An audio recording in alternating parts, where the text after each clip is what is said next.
সবচেয়ে দুঃখজনক ব্যাপার এটা হলো যে এই মুহররম মাসে, এত একটা সম্মানিত মাসেও ইহুদিদের পরিচালনায় যে বিশ্বকাপ ফুটবল খেলা আজ আয়োজন হচ্ছে, আমরা মুসলমান হিসেবে তাদের সাথে গা ভাসিয়ে দিয়ে আমরা এই বিশ্বকাপ খেলা দেখতেও কোনো কার্পণ্য করি না। যে রাসূলুল্লাহ সাল্লাল্লাহু আলাইহি ওয়াসাল্লাম তিনি বারবার বললেন যে তোমরা ইহুদিদের সাথে বিরোধিতা করো, ইহুদিরা যেই কাজ করবে তোমরা সেই কাজ করবে না। সেই কাজ যদি ভালো হয়, সেই কাজ যদি ইসলামের মধ্যে সমর্থন আছে, এরকম কাজও যদি হয়, তারপরও ইহুদিদের সাথে বিরোধিতা করতে হবে।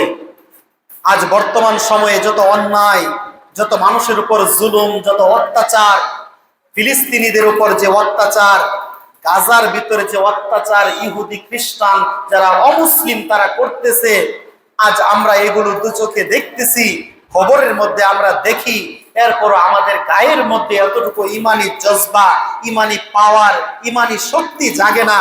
আজ আমরা ঠিক ইহুদিদের সাথেই আমরা মিলে মিশে একাকার হয়ে দিন রাত 24 ঘন্টা দিন যাপন করতেছি।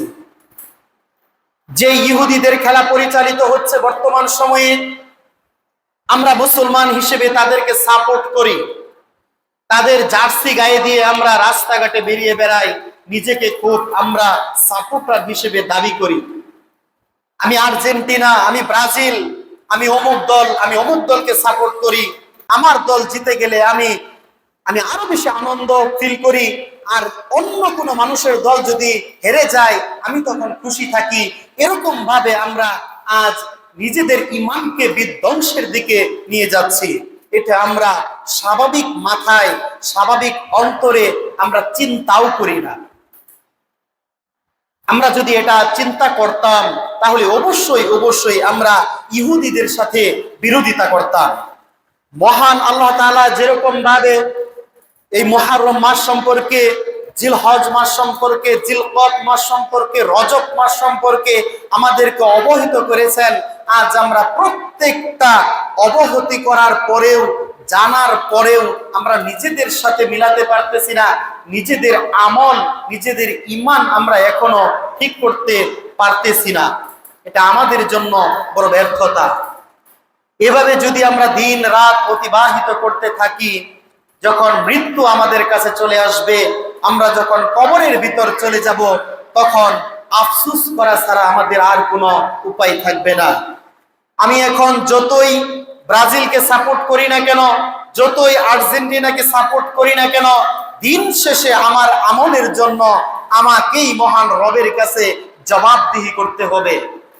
যে রাসূলুল্লাহ সাল্লাল্লাহু আলাইহি ওয়াসাল্লাম দিন রাত ইহুদিদের সাথে বিরোধিতা করতে বললেন, সেই ইহুদিদের সাথেই তাল মিলিয়ে আজ আমরা বাংলাদেশে বসে থেকে আমরা তাদেরকে সাপোর্ট করতেছি। যেই সকল মানুষ, যেই সকল দেশ, বাংলাদেশ নামে একটা দেশ আছে, এটাও তারা অনেকেই জানে না। যেই প্লেয়ারকে আমি সাপোর্ট করতেছি, সেই প্লেয়ার হয়তো বাংলাদেশের নামও জানে না, আমার নাম তো জানবে দূরের কথা।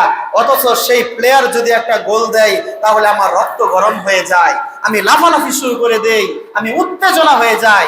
রাত 12টার সময়, রাত 1টার সময় খেলা চলে, তখনও সজাগ থেকে আমরা সবাই মিলে আনন্দ ফুর্তি করে তাদের জার্সি গায়ে দিয়ে আমরা খেলার মধ্যে মগ্ন থাকি।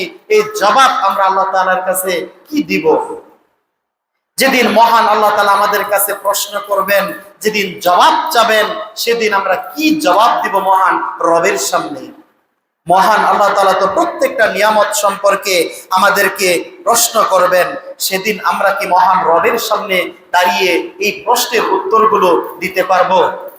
আল্লাহ তাআলা আমাদেরকে সঠিক বোঝার এবং সঠিকভাবে আমল করার তৌফিক দান করুন। আমিন।